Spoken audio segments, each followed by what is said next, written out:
Hartlik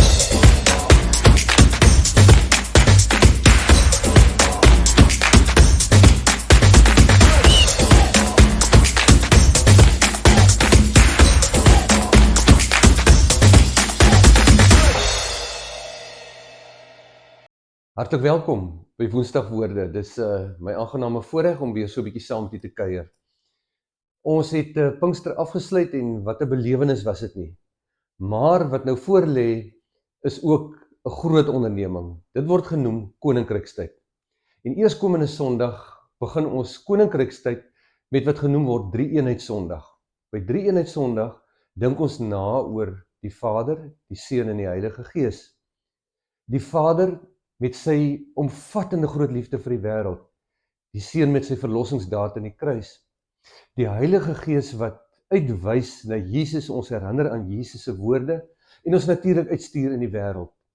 Ons dink na oor die onderlinge harmonie in die drie-eenheid, die onderlinge medewerking, en hoe ons daarby by die werk van God ingetrek word, maar ook uitgestuur word. Ek is opgewonde om met u daaroor te gesels. U kan Romeine 8 lees daarvan vers 1 tot 17. Sien u dan graag Sondag by die diens. Ons het Pinkster afgesluit, maar die kapel is nog oop, mooi netjies ingerig vir gebed, en ons kan nog saam bid. U kan self kom bid, en dit is nog oop tot Vrydag toe. Ons herinner ook aan die kospakkie insameling. Die inligting is in die welgenoot.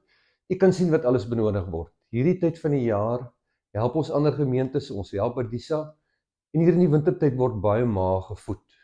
U kan kyk wat die artikels is wat ons benodig, die items, en u kan vir ons daarmee help. Kyk gerus daarna asseblief. En dan 'n laaste woord. 'n Woord aan ons ouers en besonder aan ons kinders. Dis eksamentyd. Een van die ma's by die Bybelstudie sê vanoggend, wat 'n wonderlike stilte wat neergedaal het hier in eksamentyd. Maar ons weet ook, dis in 'n sin ook 'n spanningsvolle tyd, want dis tyd van rekenskap. Baie sterkte aan ons kinders, baie sterkte aan ons ouers. Mag jy 'n mooi week verder hê en sien jy dan Sondag.